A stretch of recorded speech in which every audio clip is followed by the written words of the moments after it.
오늘의 본문의 내용은 이렇습니다. 많은 무리의 사람들이 주님께 뭘 얻고자 나아옵니다. 때로는 병을 치유받기 위해서, 어떤 이들은 무엇을 얻어먹기 위해서 각자의 필요에 따라 예수님 앞에 나아옵니다. 예수님이 그 무리를 보니까 목자 없는 양과 같아 불쌍합니다. 그래서 제자들에게 이렇게 이야기합니다. 우리가 어디에 가서 떡을 사서 이 사람들을 먹일 수 있느냐?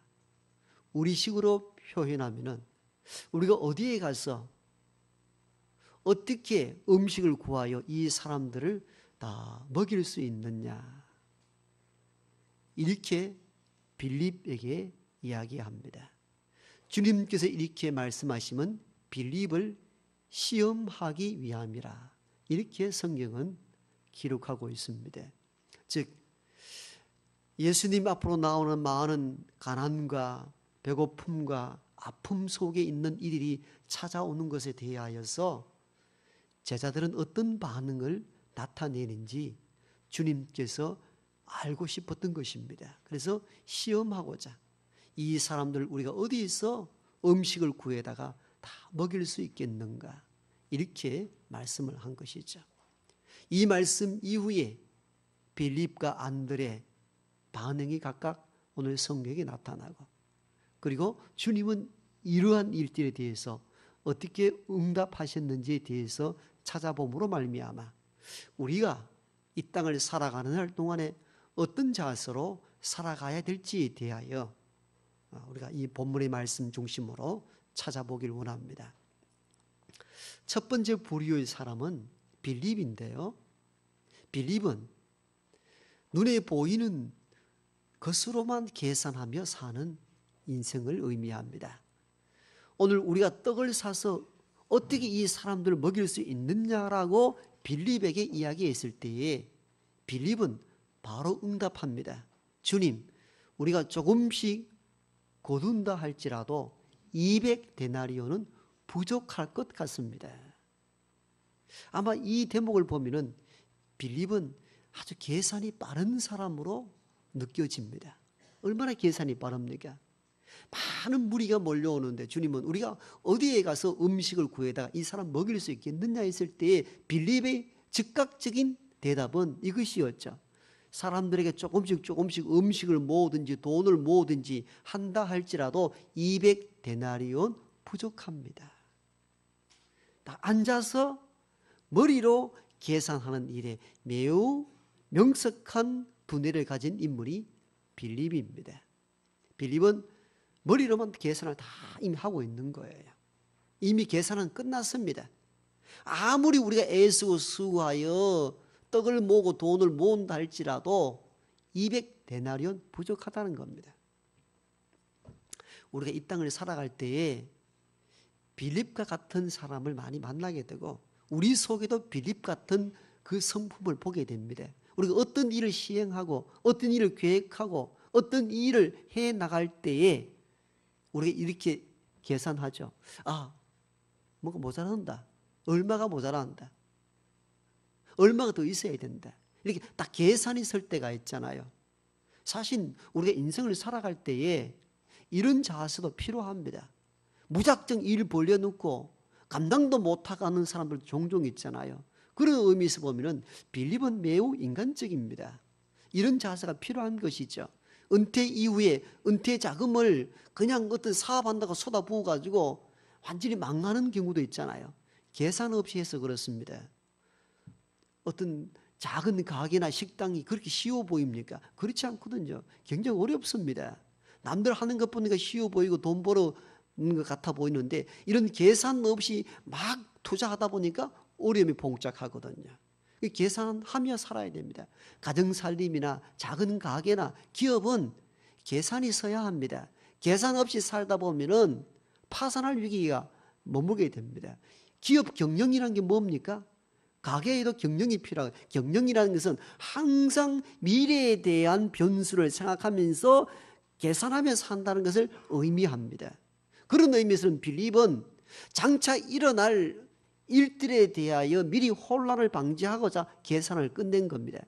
여러분, 만약에 대충 모아가지고 음식을 나누어 주는데 일부분 어떤 무리가 먹지 못했다 했을 때 얼마나 큰 혼란이 일어나겠습니까? 그러니까 빌립이 그렇게 이야기하는 거예요.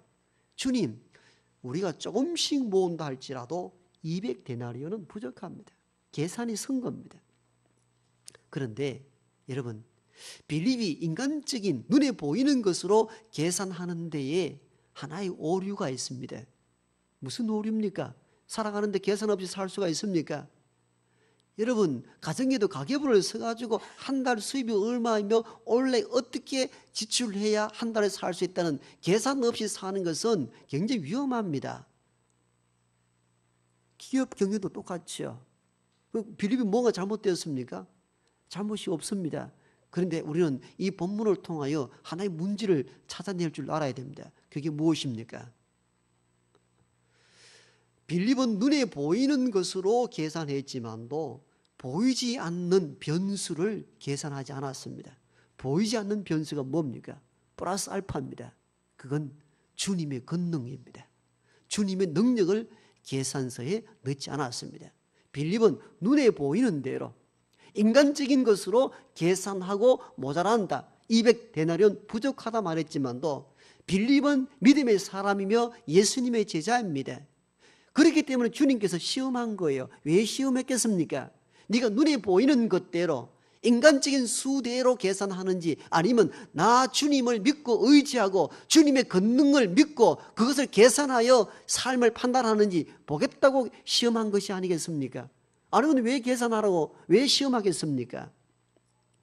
빌립의 하나의 오류가 여기서 발생합니다. 우리가 믿음의 사람이 아니라면 빌립의 계산은 정확합니다. 그렇게 살아야 됩니다. 그러나 우리가 이 세상의 사람이 아니라 믿음의 사람이며 주님의 권능을 믿고 산다면 인간적인 계산 더하기 주님의 권능을 동시에 계산할 수 있어야 합니다.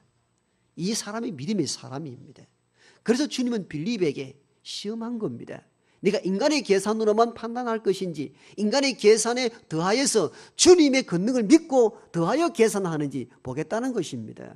여러분, 이 오병이어 기적의 사건이 있기 훨씬 이전에 이미 예수님은 제자들을 대동하여 많은 이적과 기사와 능력을 베푸셨고 제자들은 이 주님의 권능을 경험했습니다. 언제입니까? 요한복음 2장에 보니까 가나에 혼인잔치가 있었는데 그 혼인잔치 집에 포도주가 떨어졌습니다. 그때 주님 어떻게 하신지 다 아시지 않습니까? 물을 포도주로 바꾸어서 그 잔치집을 흥하게 하셨습니다. 이때 제자들이 함께 있었습니다.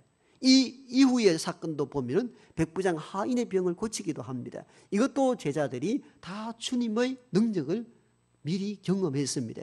그리고 난 뒤에 오늘 요한복음 6장입니다.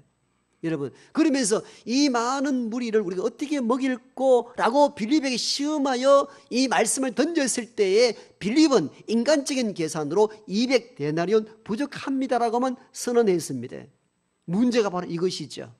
인간적인 계산뿐만 아니라 거기에 대하여 우리와 함께 우리의 권능을 베푸시는 예수님의 능력을 제한시켜 버린 것입니다. 이게 빌립의 한계였지요.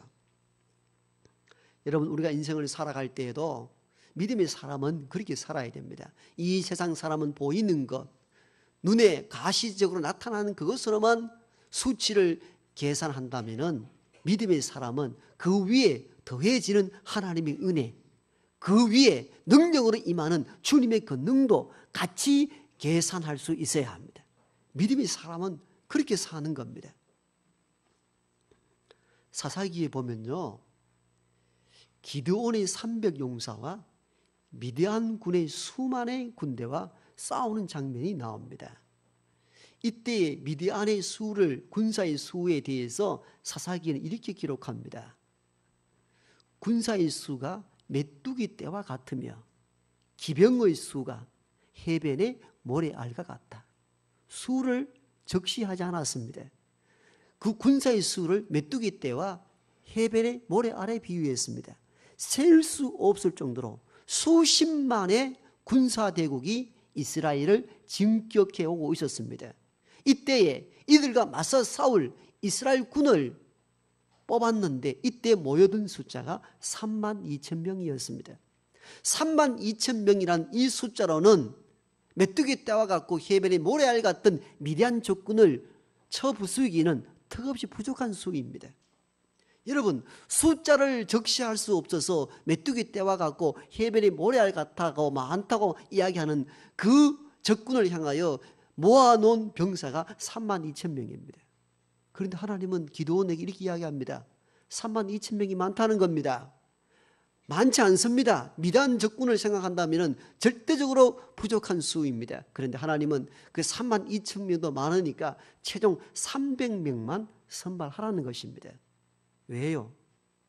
사사기 보니까 이렇게 기록되어 있습니다. 너희가 너희의 손으로 너희를 구원하였다 할까 하노라.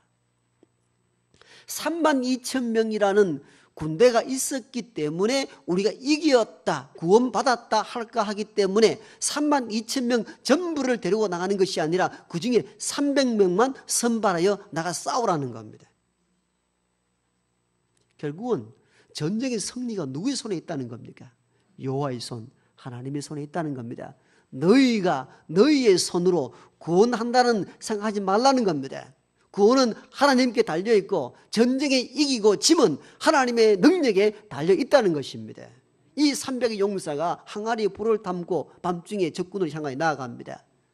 신호가 울리자 항아리를 끼고 불을 높이 들었습니다. 항아리 깨지는 소리와 갑자기 불을 본 미디안 적군들이 혼비백산하여 그 어둠 속에서 적군과 아군을 분간할 수가 없어서 자기들끼리 치고받고 싸움으로 말미암아 자멸하고 말합니다. 하나님께서 미디안 적군을 물리쳐 이기게 하신 사건들입니다. 뭘 말합니까? 인간의 수로만 계산하지 말라는 겁니다. 하나님의 사람, 믿음의 사람은 인간의 눈으로 보이는 것으로만 수를 계산하는 것이 아니라 거기에 더하여 하나님의 전능, 예수 그리스도의 능력을 겸하여 계산할 수 있는 저와 여러분 되길 바랍니다. 요즘 우리 교회가 이 본당 리모델링 공사로 설계에 들어가 있고 또 여러 교회를 탐방하고 있는데요.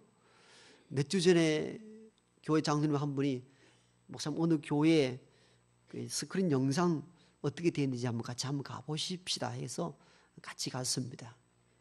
교회에 우리 실제 출석하는 교인 수는 우리가 비슷한 교회입니다.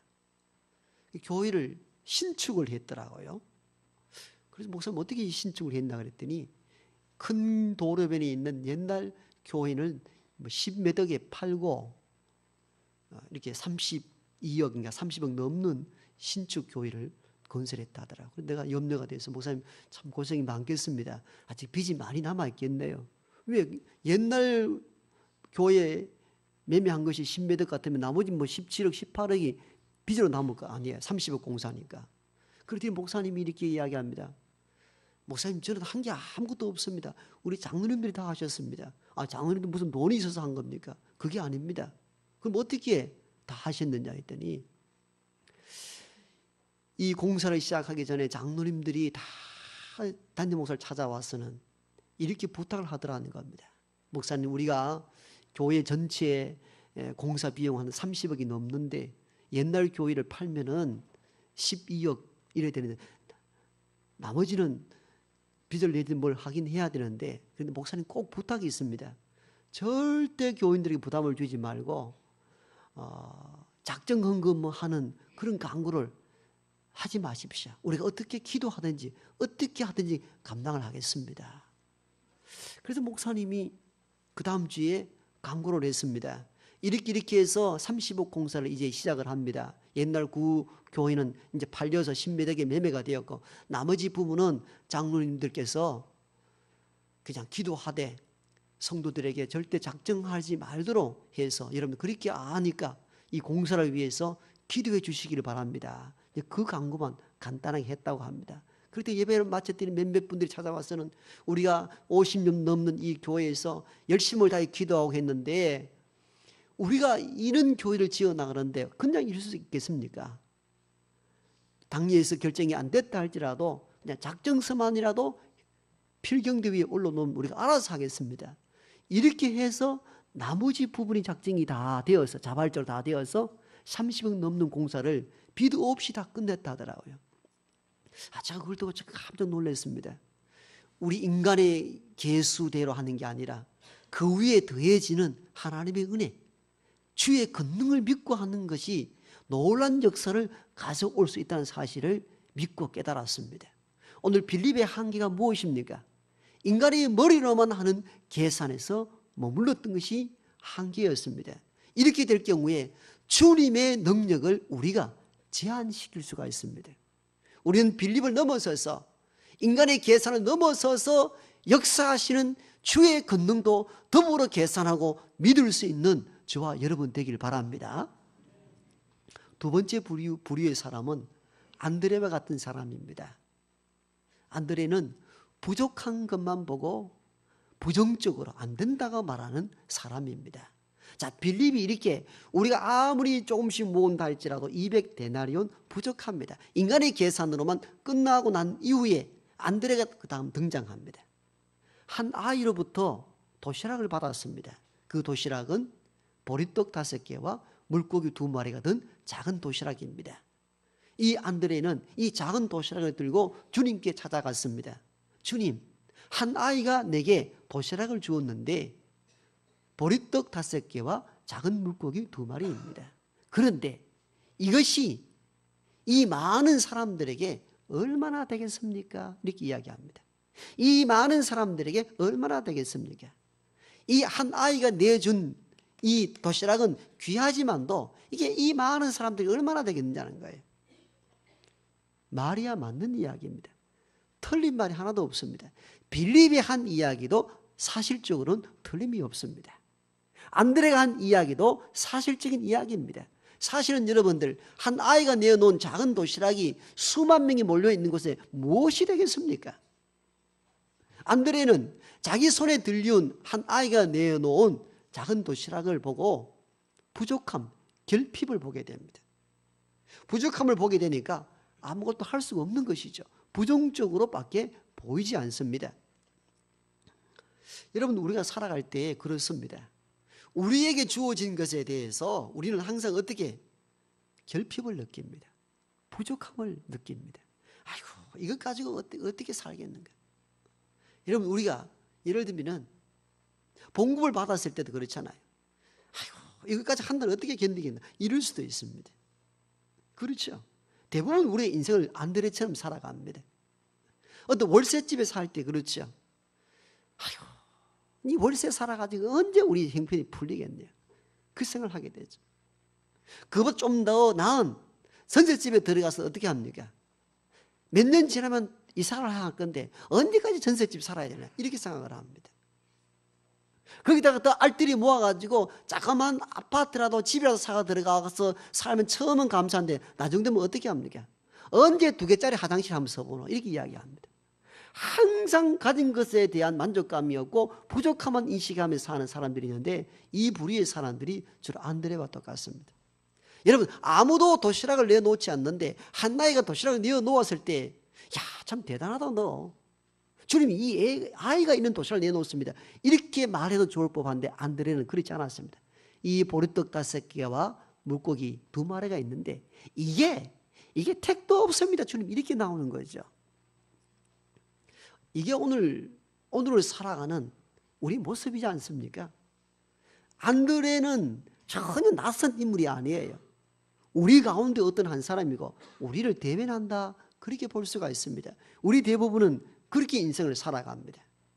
어떤 살아감에 있어서 주어진 것에 대해서 만족해 하기보다는 이걸 가지고 어떻게 사나? 우리가 왜 불행해지고 우리에게 왜 원망과 불평이 많은 줄 아십니까? 주어진 것에 대한 만족감이 없기 때문이에요. 항상 결핍을 느낍니다. 아이고 이것 갖고 뭐가 되겠나? 이 봉급 가지고 이 집에서 이 전셋집에서 이 작은 방에서 뭘 할 수 있겠는가? 우리의 자녀들도 똑같습니다. 이 성적 가지고 어떻게 인생을 살고 이래 가지고 뭘 하겠느냐? 항상 그러한 삶 속에 살다 보니까 만족이 없습니다. 기쁨이 없습니다. 행복감이 없습니다. 이제 세 번째 부류의 사람을 우리는 만나야 되는데 그가 예수 그리스도이십니다. 예수 그리스도는 주어진 작은 것에도 감사해야 합니다. 빌립은 머리로 계산만 했습니다. 다 모은다 할지라도 200데나리온 부족합니다. 안 됩니다. 안드레는 주어진 작은 도시락에 감사하기보다는 이것 갖고 어떻게 하겠습니까? 부족함을 인식하고 부족함의 부정적인 삶으로 원망하며 인생을 살아간 유형이라면은 세 번째 나타나는 이분 예수 그리스도는 주어진 것에 대해서 감사합니다. 안드레에게 가지고 온 한 아이의 작은 도시락을 손 위에 올렸습니다. 오늘 본문을 찬찬히 읽어보면은 주님은 제자들을 향하여 얘들아 음식을 더 구해 오너라. 이거 갖고 이 사람들 어떻게 먹을 수 있느냐 말하지 않습니다. 좀 더 구해 오너라. 좀 더 필요하다 말하지 않습니다. 주어진 것은 단지 어린 아이의 작은 도시락 하나뿐인데 그걸 두고 오늘 본문에 축사했다 그래요. 축사가 정확하게 포로 해석하면 감사의 기도를 말합니다. 감사의 기도를 드렸다는 겁니다. 여러분 빌립은 머리로 계산만 했습니다. 안드레는 이 도시락을 보고도 부족함을 느꼈습니다. 그런데 주님은 이 어린 아이의 도시락을 보고 감사의 기도를 드렸습니다. 감사하는 마음으로 기도하고 감사의 기도를 드리고 조금씩 나누었는데 남자 장정만 5,000명이 먹고 12강주리가 남았다라고 기록되어 있습니다.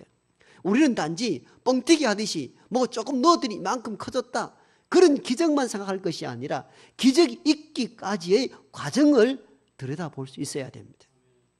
우리는 빌립처럼 계산만 하고 안 된다.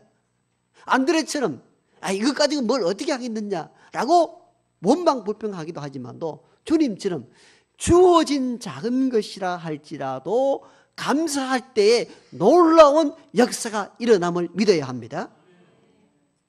이 본문은 이걸 지금 우리에게 선사해 주고 있는 겁니다.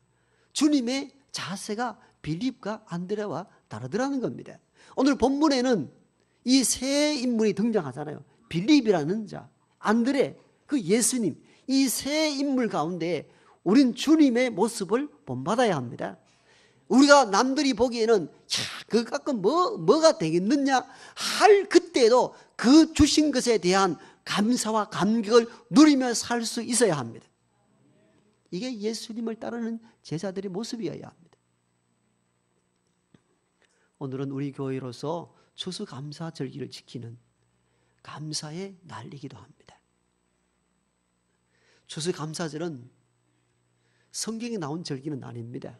봄에 있는 맥추감사절기가 성경의 절기라면 추수감사절기는 미국의 청교도들이 감사하면서 나왔던 절기이고 그 청교도들이 후예들이 우리나라에 복음을 증거하고 그 선교사에 의해서 한국에도 추수감사절기가 유래가 된 것이죠.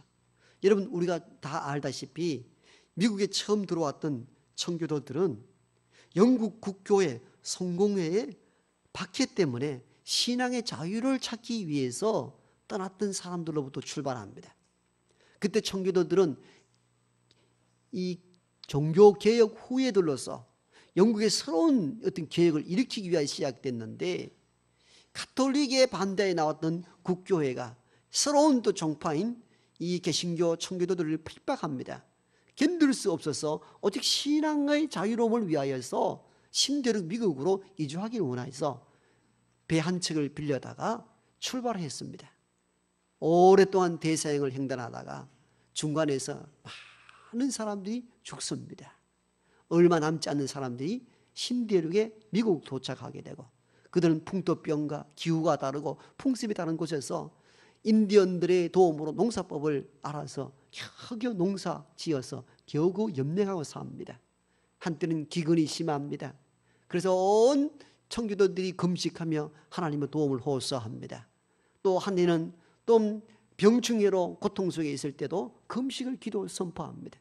그런 환난과 어려움 속에 신앙을 지키며 금식하며 그 고난들을 극복해 나가는데 또 한해는 기근과 더 많은 일들을 흉년에 들어서 또 금식을 선포합니다. 그때 많은 이 교회 일꾼들이 모여서 의논합니다. 우리가 이전처럼 금식하며 하나님께 나아가자라고 했을 때 모임 중에 있는 어떤 한 사람이 이야기합니다. 우리가 그동안 힘들고 어려운 고비 가운데서 지켜주셨던 하나님께 금식하며 나아가는 것도 중요하지만도 우리가 금식만 할 것이 아니라 우리가 비록 이곳에 와서 고통도 받고 흉년으로 인하여 배고픔도 경험했지만도 신앙의 자유를 얻었고 정치적 자유를 얻었지 않는가.